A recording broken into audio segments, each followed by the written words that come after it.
Quiero que me acompañéis en esta mañana al capítulo 1 del libro de Hechos. Hoy da comienzo una serie de mensajes nueva.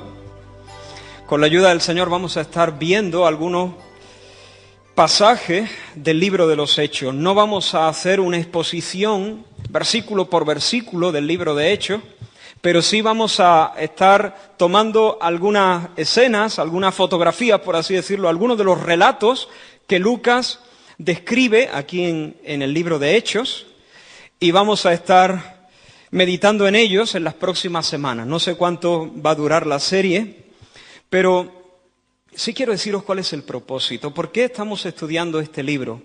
Tiemblo un poco al aventurarme al exponer este libro, y sin embargo al mismo tiempo tengo expectativa y tengo ilusión por ver lo que Dios quiere hacer en este tiempo en la Iglesia a través de esta exposición. ¿Qué es lo que nos impulsa? ¿Qué es lo que perseguimos? ¿Cuál es el propósito de Dios? Por lo menos lo que hay en mi corazón. El pastor Martin Lloyd-Jones, al escribir sobre los Hechos, él les dijo a los creyentes de su día: los exhorto a vivir en este libro.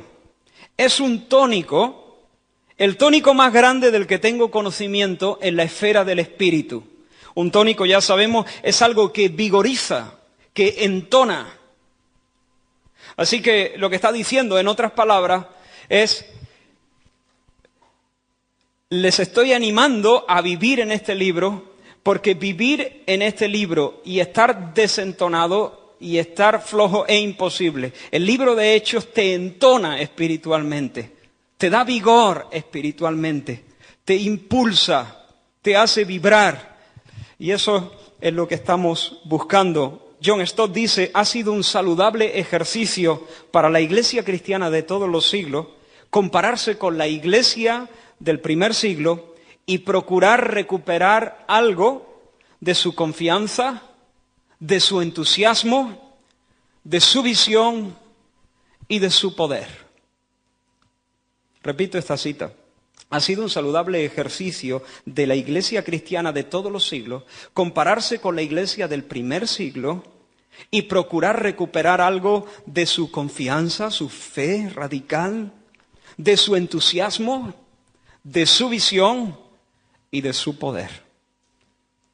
Al iniciar esta serie, mi oración es que a medida que avanzamos por el poder de Dios, nosotros, al ser confrontados con esta palabra, podamos recuperar, podamos ahondar en la fe, en la confianza en Cristo. Podamos crecer en entusiasmo. Podamos ser ensanchados en la esperanza. Podamos captar de una manera más clara y más precisa la visión del reino de Dios. Y podamos participar como ellos participaron, tener comunión con nuestros hermanos del primer siglo, en gustar, en participar de esos poderes del siglo venidero, que no están en el futuro solamente, sino que ya han invadido el presente. Los poderes de la edad que viene ya están presentes y ellos gustaron del poder de Dios manifestándose en medio de ellos. Hermanos, nosotros necesitamos, yo creo que todos vamos a estar de acuerdo, crecer en nuestra confianza. Estamos viviendo días donde escuchamos a cada paso malas noticias y hay a veces como una nube espesa que planea sobre nuestras cabezas y que quiere arrinconar nuestros corazones en el desánimo. Y hace que nuestros corazones se vuelvan un poco duros, un poco tensos, y se llenen de dudas y luego de incredulidad. Y luego nos paralicemos por temores. Pero hermanos, necesitamos que Dios nos lleve y abra nuestros ojos a lo que Él nos dice en su palabra, y concretamente en este libro, para que nuestra fe se levante a nuevas alturas, ¿sí o no? ¿Alguien quiere? Señor, hazlo.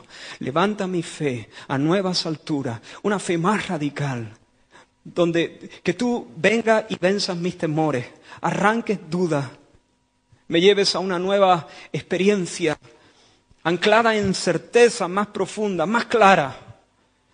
También necesitamos renovar nuestro entusiasmo, nuestra pasión, nuestro fuego en el corazón. Alguien dice yo necesito que Dios renueve mi entusiasmo, necesito que Dios renueve mi fuego, mi pasión, mis anhelos, mi cántico.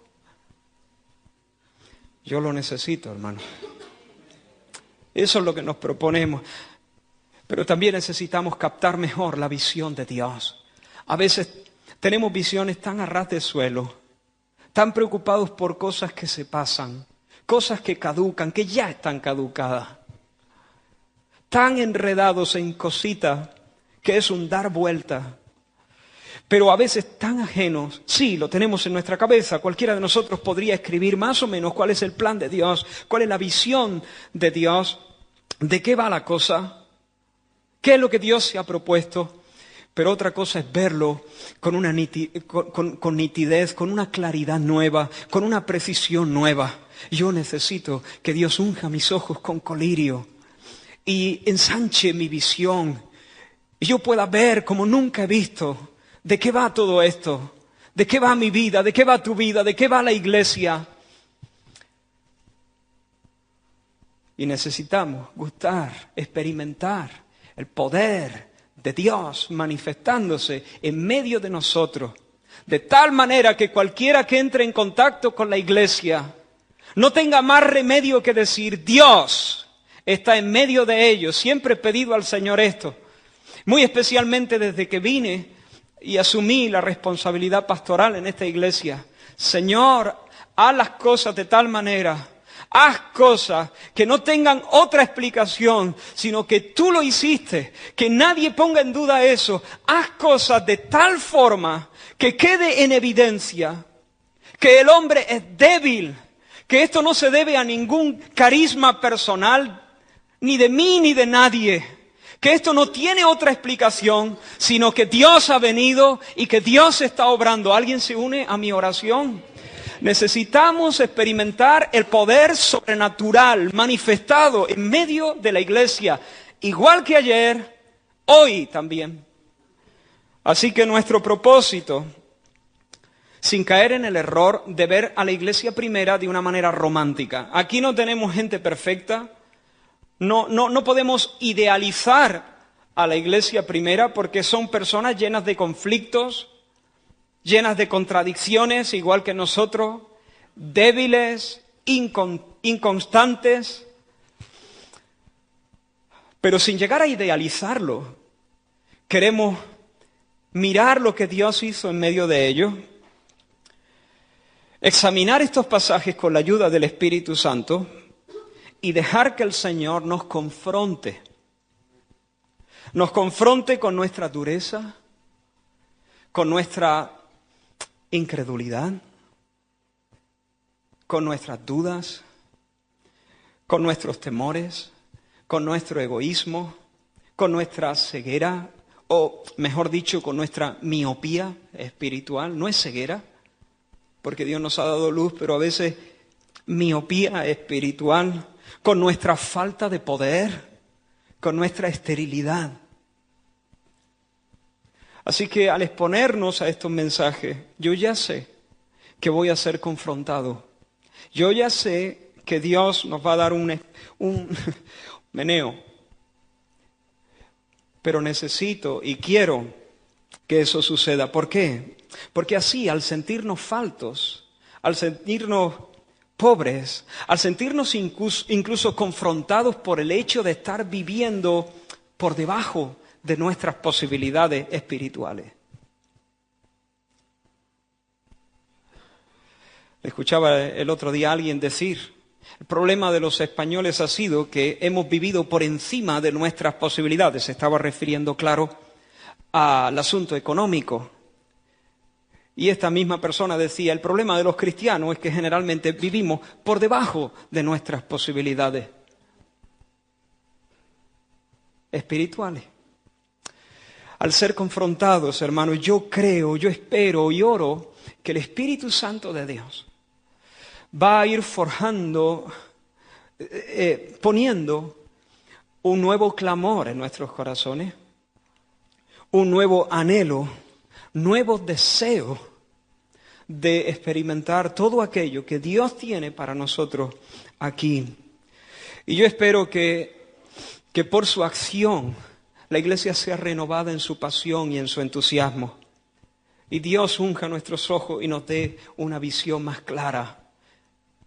Y Dios adiestre nuestras manos para la batalla con su poder sobrenatural. Vamos a leer en el capítulo 1, Hechos capítulo 1, versículos del 1 al 14. Hechos capítulo 1, del 1 al 14.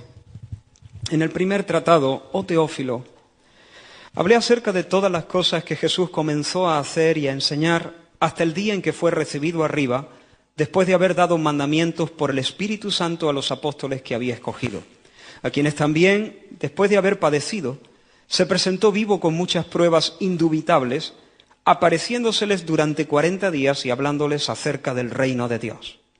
Y estando juntos, les mandó que no se fueran de Jerusalén, sino que esperasen la promesa del Padre, la cual les dijo: oísteis de mí. Porque Juan ciertamente bautizó con agua, mas vosotros seréis bautizados con el Espíritu Santo dentro de no muchos días. Entonces los que se habían reunido le preguntaron diciendo: Señor, ¿restaurarás el reino a Israel en este tiempo? Él les dijo, no os toca a vosotros saber los tiempos o las sazones que el Padre puso en su sola potestad. Pero recibiréis poder cuando haya venido sobre vosotros el Espíritu Santo, y me seréis testigos en Jerusalén, en toda Judea, en Samaria y hasta lo último de la tierra. Y habiendo dicho estas cosas, viéndolo ellos, fue alzado y le recibió una nube que le ocultó de sus ojos.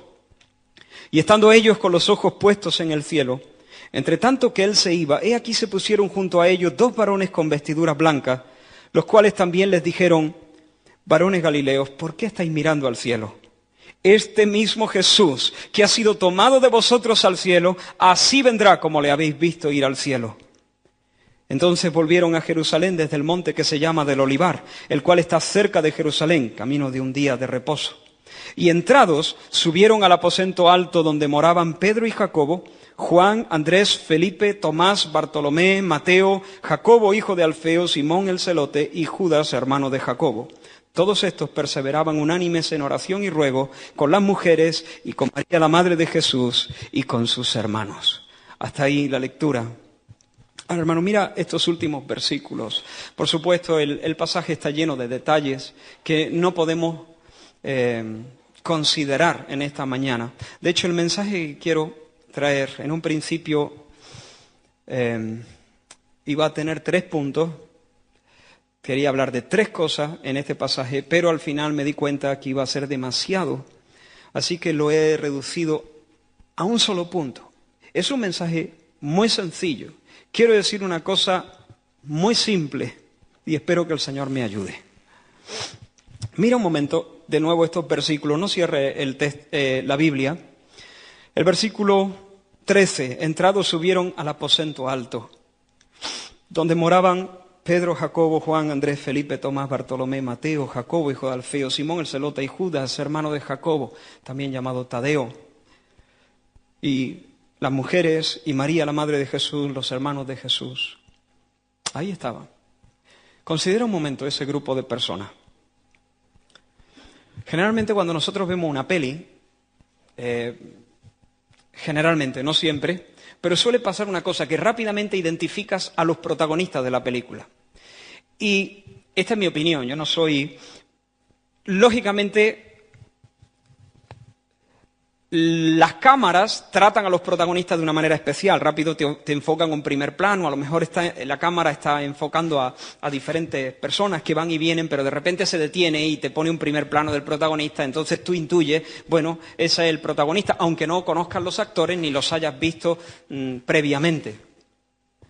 Pero también me da la sensación de que no es solamente el tratamiento de las cámaras, sino generalmente el protagonista o la protagonista suelen ser personas que tienen como un halo especial. Son más atractivas que el resto. Son los más altos, son los más guapos. Son personas que se distinguen rápidamente. Aunque la cámara no pare en un primer plano y se detenga allí en el protagonista, rápidamente hay alguien que te llama la atención y tú intuyes que ese es el protagonista. ¿Te decepciona si no lo es?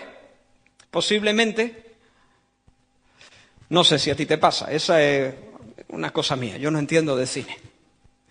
Pues bien, si nos hubiesen puesto la peli, hermanos, y nos hubiesen puesto a esta gente allí en medio, nunca habríamos dicho, aquí están los protagonistas. ¿Qué estoy queriendo decir? Que esta gente es un puñado de personas normales y corrientes. Del montón, vamos. No hay nada que los distinga. Tú hubieses paseado tu mirada y no hubieses dicho, está clarísimo, este es Pedro, se le nota. No, no se le nota. No dice, estos no tienen un halo especial, no tienen un atractivo especial, no tienen un algo que seduce, no llaman la atención. Lo que tenemos aquí son personas normales, comunes. Y esto es importante al entrar a leer y a estudiar el libro de Hechos. Se trata de personas del montón, pero que en pocos años, de hecho Hechos narra la historia, si no recuerdo mal, Hechos recorre lo que acontece en aproximadamente 33, 34 años. En un periodo muy corto, le dan la vuelta al mundo conocido, trastornan el mundo conocido. ¿Cómo lo hacen? Personas normales del montón, sin ningún atractivo, sin nada especial a nivel intelectual, sin enchufe político, sin una influencia social. ¿Cómo lo hacen? Y quiero que veamos, vamos a estar viendo varias claves. Hoy solamente ya he dicho una de ellas. Lucas escribe a Teófilo, a quien le llama excelentísimo Teófilo, en el primer tratado. Y le dice que lo que está escribiendo, el libro que nosotros conocemos con el título Hechos de los Apóstoles, se trata del segundo tomo, el segundo tratado, el segundo volumen de una obra más amplia. La pregunta es, ¿cuál es el primer tratado? Por supuesto, el Evangelio según Lucas. Y quiero que busquéis un momento el primer versículo de Lucas. Lucas capítulo 1 y versículo 1.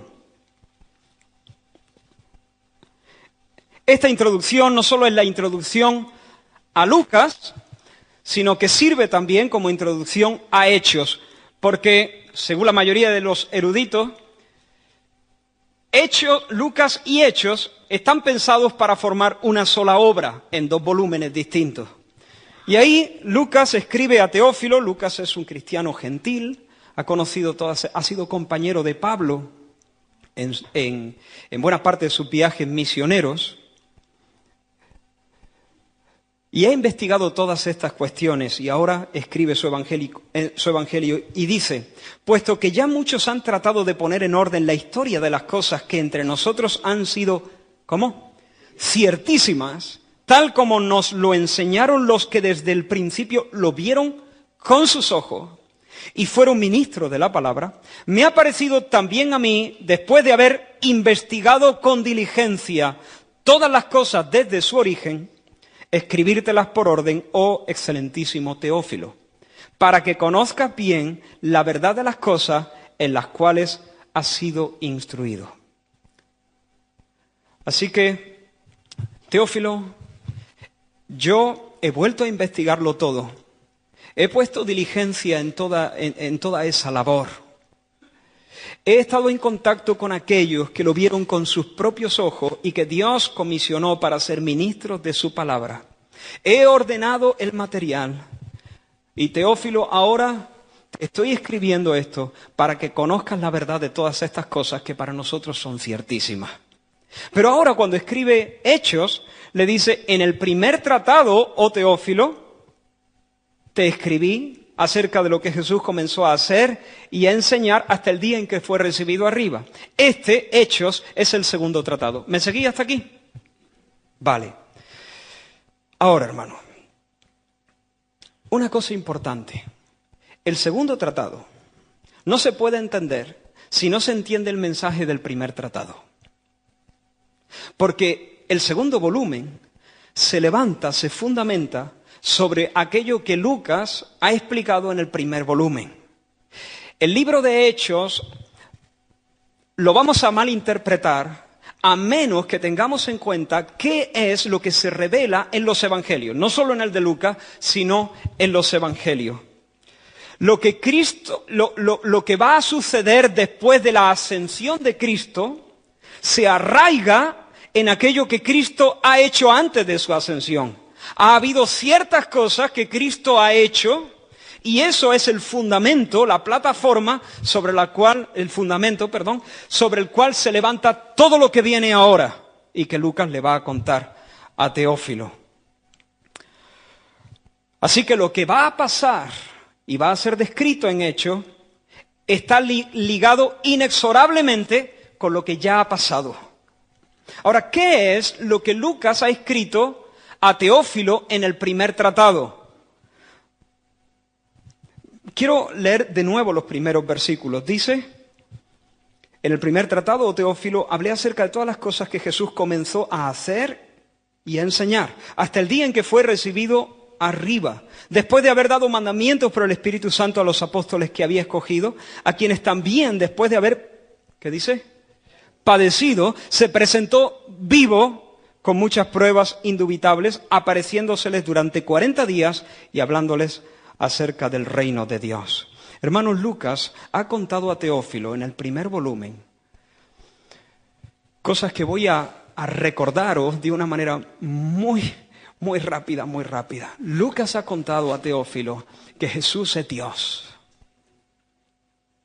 que su concepción fue sobrenatural, que en el vientre de María estaba la segunda persona de la Trinidad. Dios se hizo hombre. Habitó entre nosotros. No son palabras exactas de Lucas, pero Lucas también lo ha enseñado en su evangelio. Jesús es Emmanuel y ha caminado en medio de los hombres haciendo prodigios, obras que dan testimonio de que Él es Dios soberano y que el reino de Dios ha venido y se está manifestando. Él ha hablado de lo que Jesús comenzó a hacer. Él le ha contado a Teófilo cómo Jesús tiene autoridad, tiene poder sobre los espíritus inmundos y Él puede echar a los demonios del cuerpo de las personas. Él ha contado cómo Jesús tiene autoridad y poder para sanar enfermedades y sacar la fiebre de la suegra de Pedro y la lepra del leproso y la parálisis del paralítico. Lucas ha contado cómo Jesús es aquel que tiene potestad para darle órdenes a las olas del lago, al viento que las azota, y tiene capacidad de multiplicar el pan y los peces, porque Él es el Dios soberano que tiene control sobre todas las cosas de la naturaleza. Lucas ha hablado de su señorío sobre la muerte y cómo Él puede resucitar a personas. Les manda que viven, les tocan y vuelven a la vida.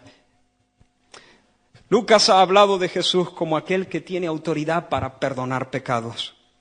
Lucas ha hablado acerca de Jesús enseñando la ética del reino, la naturaleza del reino de Dios, la naturaleza del discipulado, la naturaleza y el carácter de la misión de los discípulos. Así que Lucas ha hablado acerca de lo que Jesús ha hecho o comenzó a hacer y comenzó a enseñar. Hermanos, en el Evangelio aprendemos que Jesús es Dios, la segunda persona de la Trinidad, Dios eterno, hecho carne, viviendo entre nosotros, con poder sobre todas las cosas, sobre la enfermedad, sobre los demonios, sobre la muerte, sobre la materia inanimada, sobre el reino de las tinieblas, con capacidad para salvar y perdonar pecados. Y Él es el profeta que anunció Moisés.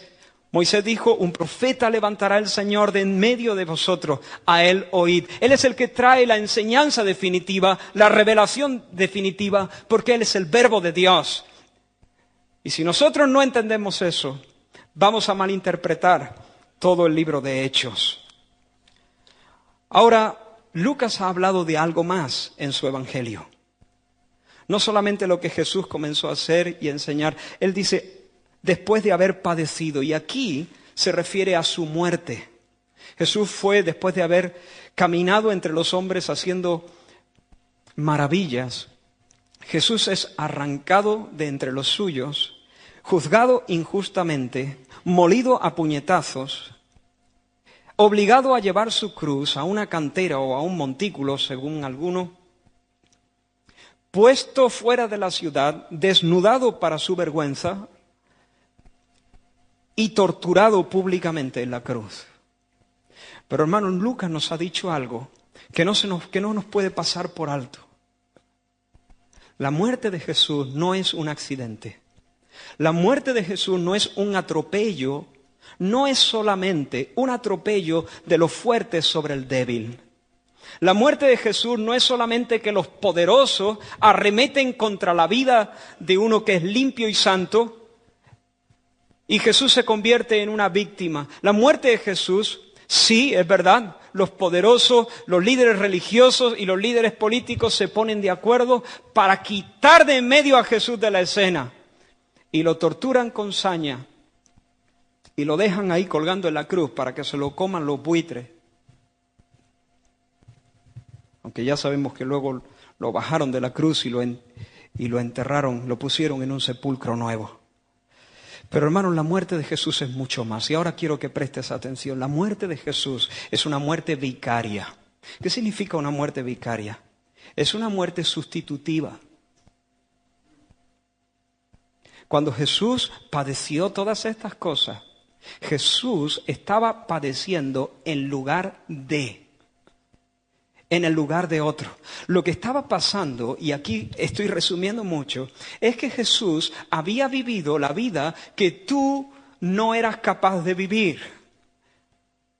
La vida que Dios nos demandaba y que éramos incapaces de vivir. Jesús la vivió. Y ahora en la cruz, Jesús toma el lugar de los pecadores y les ofrece sus méritos para ponerlos en la cuenta suya. Se intercambia.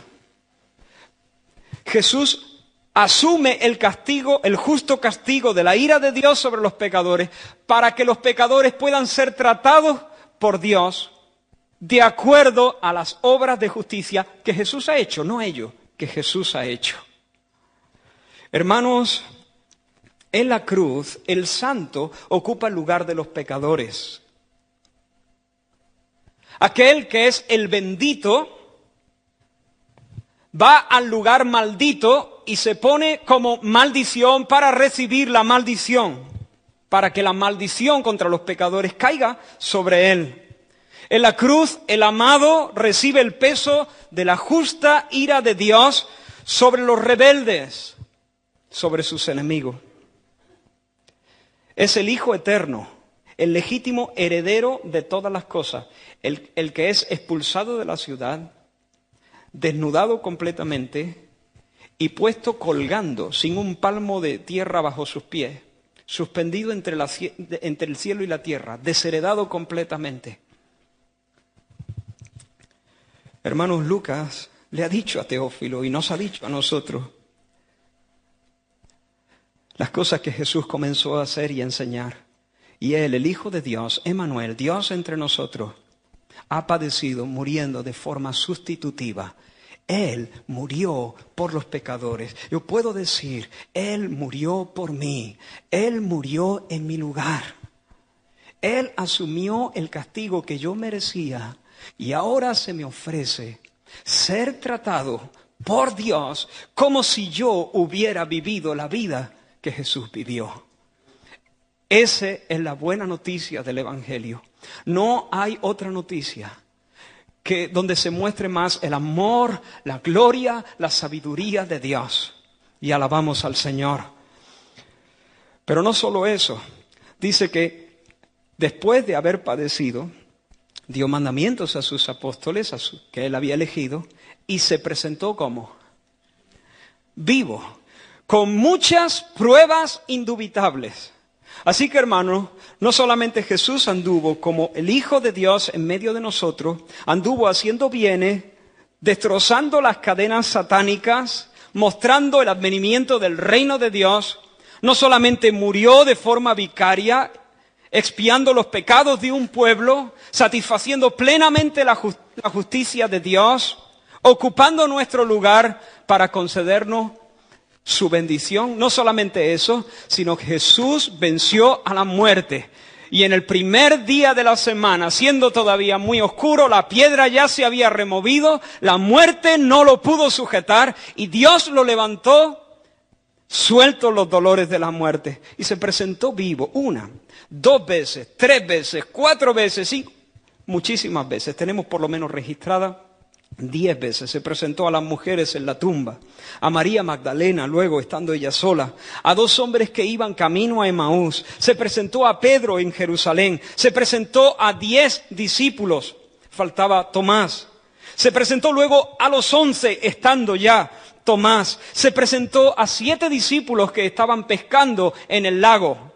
Ahí es cuando él tuvo tratos con Pedro y le preguntó, ¿me amas? Se presentó de nuevo a los 11 discípulos en Galilea, a más de 500 personas, según nos dice Pablo en 1 Corintios, posiblemente en Galilea también. Y se presentó, según Pablo en 1 Corintios también, a Jacobo, su hermano de sangre, su hermano de sangre, según lo que Pablo nos dice en el capítulo 15 de 1 Corintios.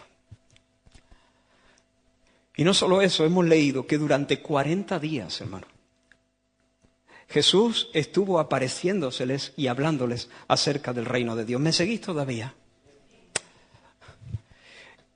Estos son los hechos que Lucas ha hablado. Esta es la base de todo lo que viene. Este es el hecho de Cristo. Este es el fundamento de todo. De allí parte y arranca todo. Jesús cae en la tierra como un grano de trigo y muere. Y lo que vamos a ver en Hechos es cómo ese grano de trigo se multiplica y sale una cosecha preciosa. Pero la semilla está aquí. Lucas lo ha contado a Teófilo en su Evangelio. El Cristo habitando en medio de nosotros, haciendo, enseñando, muriendo de forma vicaria, resucitando con poder. Pero no solo eso, una cosa más, hermanos, exaltado a la diestra de Dios. Dice Teófilo, yo te conté en el primer volumen las cosas que Jesús comenzó a hacer y a enseñar hasta que fue, ¿qué? ¿Tienes ahí el pasaje? Recibido arriba. Así que Jesús murió en nuestro lugar. Dios lo resucitó de los muertos. Pero algo más, hermano. Aquí lo narra, hemos leído esos versículos. En los versículos 9 en adelante dice, habiendo dicho estas cosas, viéndolo ellos, fue alzado y le recibió una nube que le ocultó de sus ojos. La ascensión de Jesús. ¿Qué significa la ascensión de Jesús? Esta es, por así decirlo, la toma de posesión del Señor Jesús de su trono.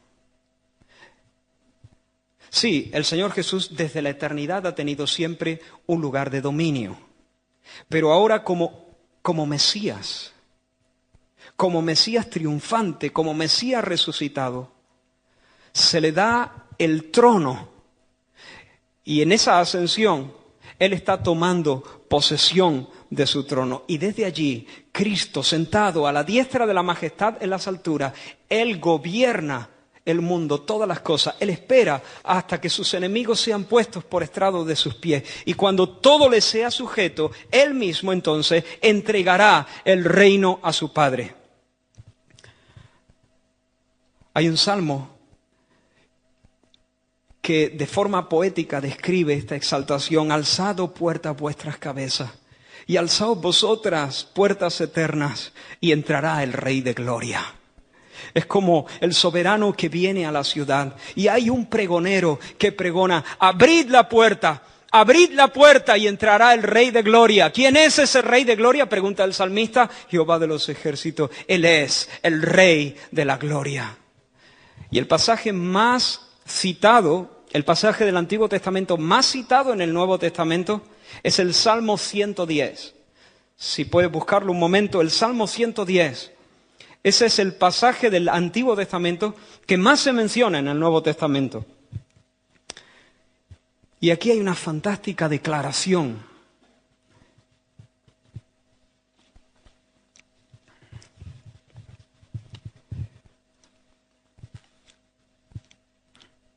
Y dice, Jehová dijo a mi Señor, siéntate a mi diestra. Ahora,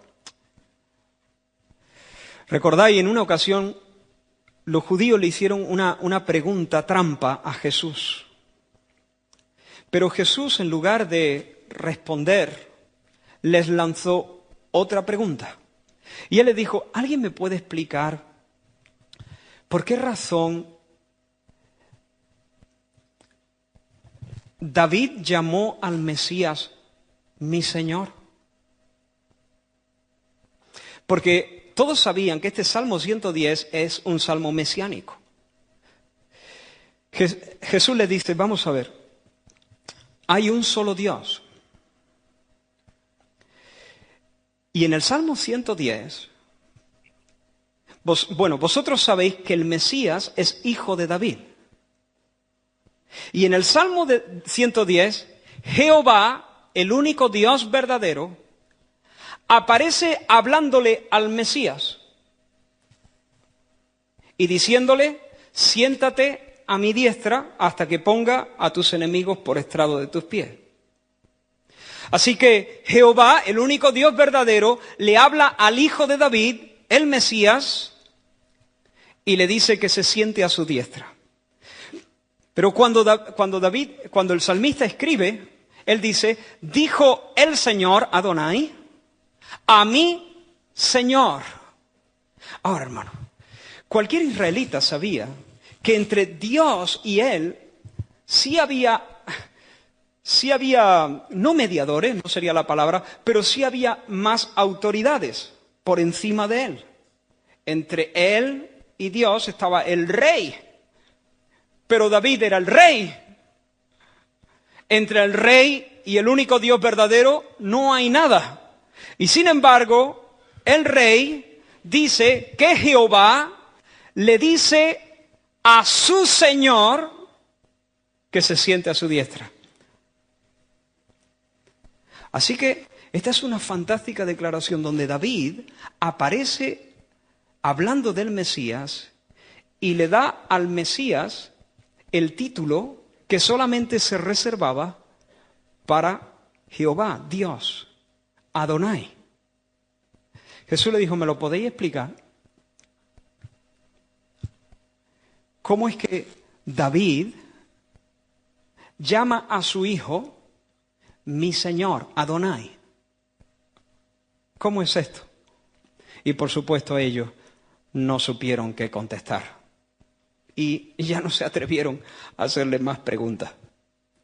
Hermano, mira lo que dice el Salmo 110. Jehová dijo a mi Señor, siéntate a mi diestra hasta que ponga a tus enemigos por estrado de tus pies. Jehová enviará desde Sión la vara de tu poder. ¿Qué sigue diciendo? Domina en medio de tus enemigos. Tu pueblo se te ofrecerá voluntariamente en el día de tu poder, en la hermosura de la santidad. Esto es lo que está ocurriendo con la ascensión de Jesús. Jesús muerto en lugar de un pueblo, en favor de los pecadores, resucitado al tercer día por el poder de Dios. Y ahora, después de haber dado mandamientos a sus discípulos y haberles hablado del reino de Dios, Dios lo levanta y lo pone sobre el trono y le da un nombre sobre todo nombre y lo pone en el lugar de suprema autoridad como el soberano en cielos y en tierra. Toda potestad le es dada en el cielo y en la tierra. Cristo como el soberano Señor, Adonai, el Señor le dice al Señor, el Padre le dice al Hijo, siéntate a mi derecha hasta que yo ponga a tus enemigos por estrado de tus pies. Así que, hermano, Vemos a Cristo gobernando junto al Padre. Esto es lo que Lucas ha explicado en su Evangelio. En el primer tratado, Teófilo, te hablé acerca de las cosas que Jesús comenzó a hacer y enseñar hasta que fue recibido arriba al cielo.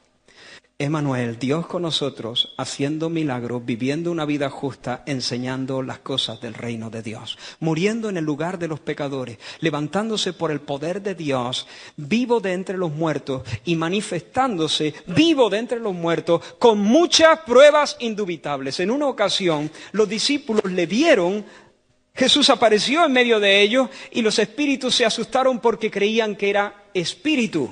Y entonces Jesús le dijo, no, espérate.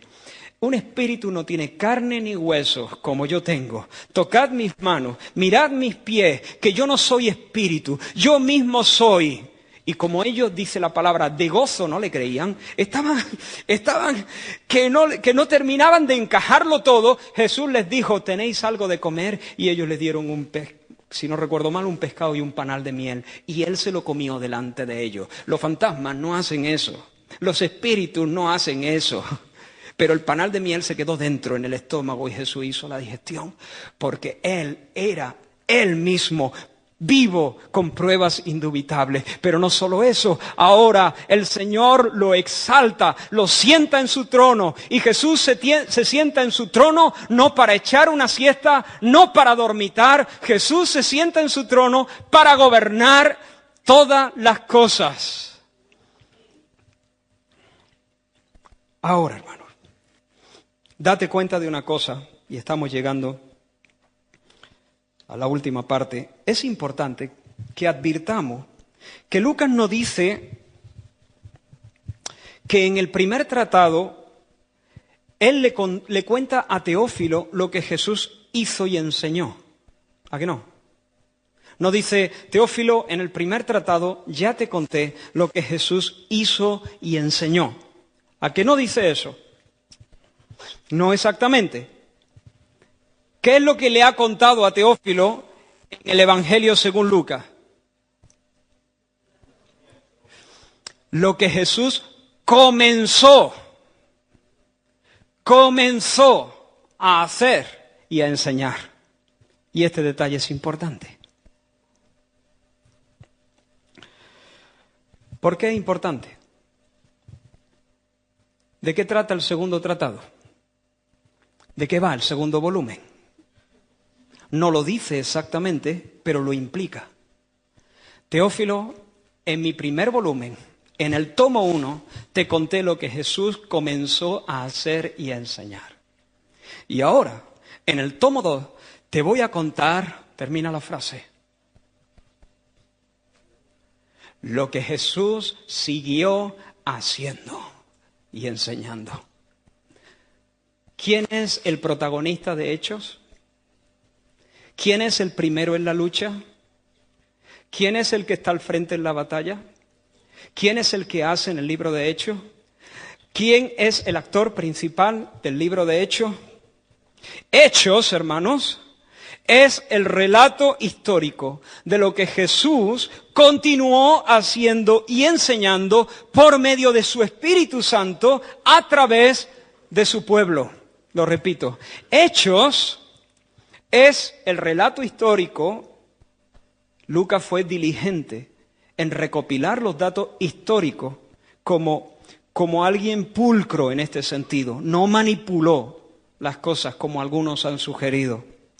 El relato histórico de lo que Jesús siguió haciendo y enseñando por medio de su Espíritu, por su Espíritu a través de su pueblo. Eso es Hechos. Por lo tanto, no puedo estar de acuerdo, no me siento del todo cómodo, aunque tampoco voy a presentar una iniciativa de cambiarlo ni nada de eso, con el título Hechos de los Apóstoles. Por supuesto, los apóstoles hicieron, pero es Cristo el que hace. Son hechos de Cristo por su Espíritu a través de su pueblo. Hechos presenta a la iglesia en movimiento. Hermano, no os perdáis ahora. Esto es tan sencillo, pero es tan vital. Es tan sencillo No estamos dando muchas cosas en esta mañana. Un punto. Este es el punto. Pero es tan vital para entender el resto. Por supuesto, Hechos presenta a la iglesia en movimiento. Claro que sí. La iglesia implementando la misión. La iglesia haciendo proezas y milagros. La iglesia conquistando y avanzando desde Jerusalén y Judea y Samaria y hasta los últimos rincones del mundo conocido. Comienza en Jerusalén y termina en Roma. Hechos, el libro de Hechos. Pero, hermanos, no vamos a entender Hechos si solo advertimos los hechos de los apóstoles. Sí, ellos lo hicieron, pero en última instancia se trata de la obra sobrenatural de aquel que dijo, yo edificaré mi iglesia. Sí, es la obra de Pedro, es la obra de Pablo, es la obra de Bernabé, pero a más que esto, detrás de Pablo está el Cristo. Mirad, por ejemplo, Romanos capítulo 15. Romanos capítulo 15. Un texto muy importante para entender este concepto. Romanos capítulo 15. Pablo escribe a los romanos y les dice en el versículo 18, Romanos 15, 18. Porque no osaría hablar sino de lo que Cristo ha hecho por medio de mí para la obediencia de los gentiles, con la palabra y con las obras, con potencia de señales y prodigios, en el poder del Espíritu de Dios, de manera que desde Jerusalén y por los alrededores hasta Ilírico, todo lo he llenado del Evangelio de Cristo. ¿Quién ha llenado todo del Evangelio de Cristo? ¿Quién? El texto está ahí. Pablo ha llenado todo con el Evangelio de Cristo. ¿Quién ha hecho las obras? Pablo. Pero Cristo, no. Pablo por medio de Cristo, no. Cristo por medio de Pablo.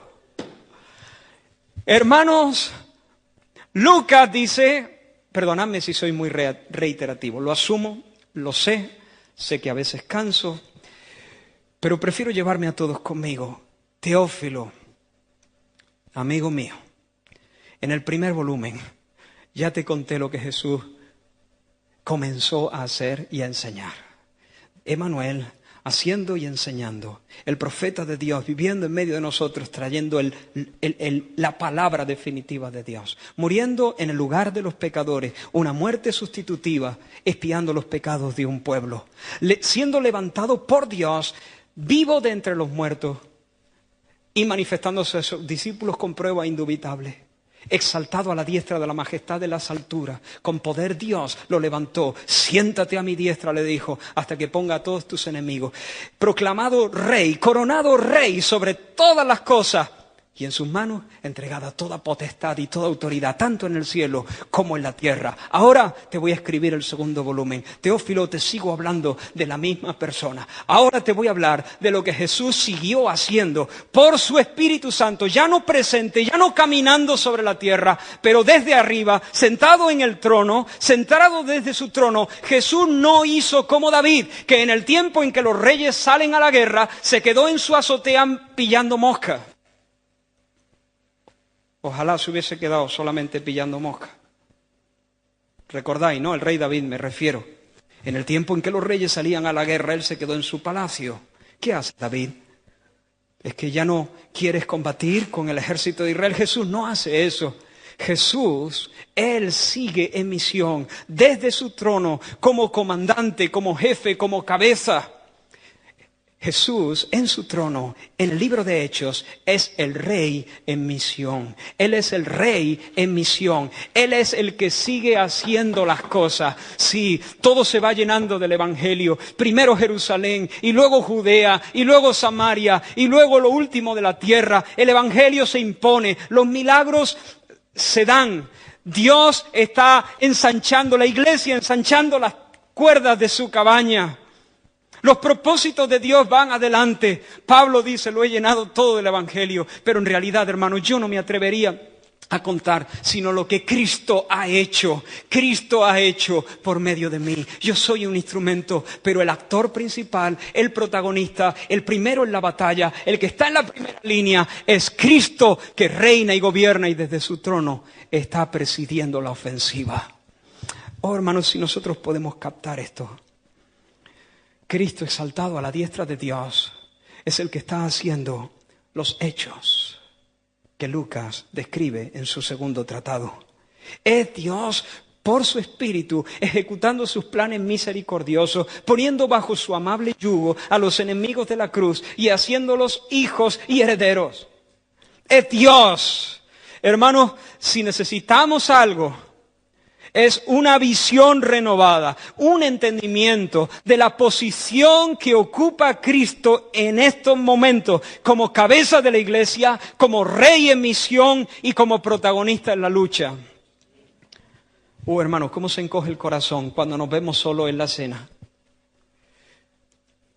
Y el corazón se encoge y se agobia y se asusta y quiere escapar. Hermanos, qué débiles somos cuando solamente podemos ver nuestra huella en la arena, solo la nuestra, y no percibimos que hay una realidad más alta. Qué débiles y qué patéticos cuando caminamos el lunes, el martes, el miércoles y el resto de los días de la semana sin una visión vibrante por la fe de que Cristo está sentado como Señor y Él reina. Pero Él también va delante de nosotros. He aquí yo estoy con vosotros todos los días hasta el fin del mundo. He aquí yo estoy con vosotros. Sí, ya no en persona, pero por el Espíritu. Cristo en los cielos, reinando como Rey, pero haciendo la misión en la tierra, yendo delante de nosotros. No es nuestra la guerra, la batalla es del Señor. Y Cristo sigue haciendo las obras. ¿Recuerdas a Esteban en la hora más difícil de su vida? Dios lo había levantado, un diácono, en la iglesia en Jerusalén. Y cuando él da testimonio delante de los de su nación, la gente empieza a enfurecerse, a enfurecerse, a enfurecerse. Y rechinaban literalmente los dientes contra él.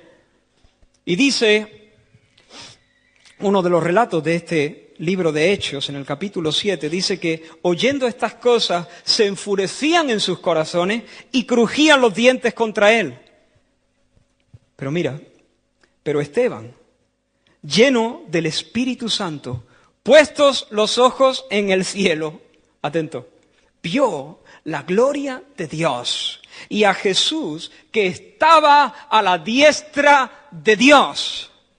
Y dijo: He aquí, veo los cielos abiertos y al Hijo del Hombre que está a la diestra de Dios. Allí fue donde los demás, dando grandes voces, se taparon los oídos y arremetieron a una contra él, lo pusieron en un lugar y lo mataron a pedradas. En la hora más difícil, Esteban pudo ver una cosa. ¿Qué visión tuvo Esteban? ¿Qué pudo ver? Lo que tú y yo necesitamos ver, si no con estos ojos, sí con la fe. Hace toda la diferencia, hermano. Cuando yo solamente veo las nubes, cuando miro para arriba, y ahora estoy hablando en figura, hermano. Cuando yo solamente veo el cielo sobre mi cabeza, o peor aún, el techo sobre mi cabeza, me achico, me encojo, me endurezco, me vuelvo tímido cuando me veo solo en la escena. Pero si Dios por su gracia, por medio de la fe, me concede el ver de una manera renovada al Hijo del Hombre, nuestro hermano, nuestro Rey, nuestro Señor, a la diestra de la majestad en las alturas, presidiendo y gobernando, yendo primero en la lucha y siguiendo, haciendo y adelantando sus planes. Entonces, hermanos, aún en la hora más oscura y más difícil de mi vida, yo puedo morir con la expresión de un ángel, como le pasó a Esteban, y puedo triunfar en medio del conflicto más agudo. Vuelve a mirar a este grupo sencillo de personas. Allí los tienes, en el aposento alto. Jacobo, Pedro, Juan, Andrés, Felipe, Tomás, Bartolomé, Mateo, Jacobo, hijo de Alfeo, Simón el celote, Judas, hermano de Jacobo, María, la madre de Jesús, las mujeres, los hermanos del Señor, gente normal. Pero ellos saben lo que Jesús ha hecho. Ellos saben que Jesús ha muerto por ellos como el Cordero de Dios, como el sustituto. Ellos saben que Jesús está vivo. Han comido con Él. Lo han visto. Han metido sus dedos en las llagas. Han escuchado sus enseñanzas. Ellos saben que el cielo lo ha levantado y lo ha exaltado y lo ha coronado Mesías y Rey Salvador, y toda potestad está en su mano. Él es el Rey de la gloria, sentado en su trono. Ellos saben que Jesús sigue activo, sigue haciendo cosas. Ahora, hermanos, hay algunas cosas más, solo las quiero apuntar porque estas serán las que nos ocupen en las próximas semanas. Allí hay 120 personas en el aposento alto, pero no hay 120 proyectos. Hay 120 personas, pero cada uno no está diciendo, a ver cómo esto de seguir a Jesús me va a ayudar para que mi familia, o para que mi negocio, o para que mis planes, yo tengo planes de un futuro, soy joven, pero esto quizá el Señor me pueda echar una mano, ayudarme en mis proyectos. No, hermano. Allí hay 120 personas, pero están unánimes, lo hemos leído. Una solamente. Hay un propósito, solo un plan, solo un proyecto que les interesa. Hay un proyecto que les interesa. Y está ardiendo dentro de ellos. Jesús se aparece vivo a ellos y durante 40 días no les dice, mira, os voy a hablar sobre algunos pasos para un mejoramiento personal. O os voy a hablar sobre cómo hacer las cosas para que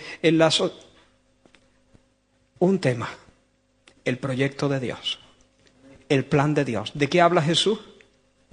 El reino de Dios, el reino de Dios, el reino de Dios. Y de eso estaremos hablando la semana que viene, Dios mediante. Pero también ellos están ahí conscientes de que no pueden hacer absolutamente nada si no es apegados a Cristo, si no es por el poder de Dios. No os vayáis de Jerusalén. Tendréis que ser investidos desde lo alto.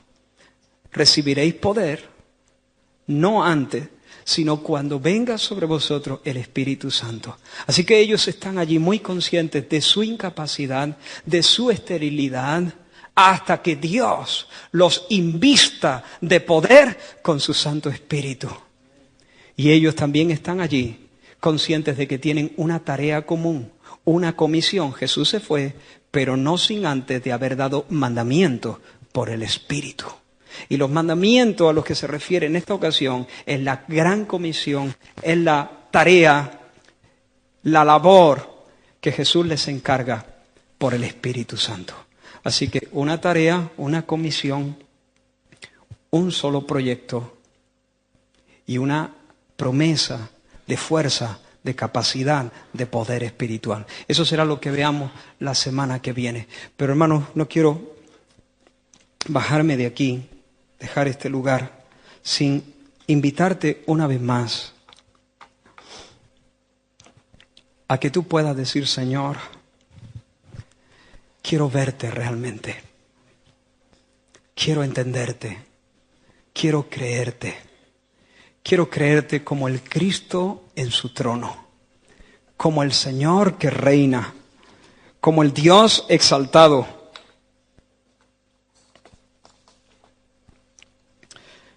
Cierra un momento los ojos. Piensa un momento en ti. No eres gran cosa. Espero que ya lo sepas. Nada te distingue. Piensa un momento en la congregación. Nuestra congregación, tan normal, tan normal, tan extraordinariamente normal.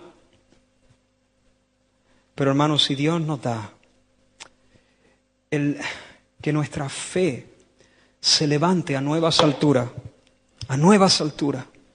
para creer y para descansar plenamente en el hecho de que Cristo reina, de que no se ha quedado dormitando en su trono. Él preside. Tal vez estás pasando momentos difíciles, muy difíciles. Aquí hay personas pasando por pruebas muy severas. Pruebas que si Dios no te sostiene, te destrozarían a ti y a cualquiera. Pero si en esta mañana Dios nos concede verle a la diestra de la majestad de las alturas, y aún en medio de las pruebas, verle siguiendo, haciendo su obra. Él sigue, Él continúa adelantando sus propósitos por su Espíritu a través de su pueblo. Si no logras verlo, si sientes que tu corazón está duro, si realmente te ves solo, si estás perdiendo la fuerza, el vigor, si estás perdiendo la esperanza, si estás a punto de tirar la toalla, clama al Señor. Clama al Señor, ven a la cruz, vámonos a Lucas otra vez. Ven a la cruz y dile, Señor, sálvame de mi ceguera, líbrame, Señor. Renuévame, Señor, en esta visión, que tu fe se aferre ahora. No a una idea, no a un credo, no a una confesión sobre un papel, sino a la realidad terrible de que Cristo está vivo, de que está sentado en su trono, de que preside, de que va adelante, de que la guerra es suya, de que Él es nuestro capitán, de que Él sigue haciendo a través de nosotros. Y mañana en tu trabajo, cuando tengas que dar testimonio y no te atrevas a abrir la boca, hermano, porque aquel ya se ha reído de ti, ya te ha mirado con cara como diciendo, ¿tú de qué vas? En ese momento, si Dios te concede ver que no es tu obra, que no es tu pelea, es Cristo a la diestra de Dios, que sigue obrando, que sigue ensanchando las cuerdas de su cabaña, que sigue implementando su propósito eterno a través de ti por la fuerza de su Espíritu. Y luego, en casa, en medio de los problemas, de las dificultades económicas, de la rebelión de los hijos, de la traición de los amigos, de la enfermedad. Oh, hermanos, si como iglesia podemos tener una nueva convicción de que Cristo vivo es Rey en misión y nos preside desde su trono.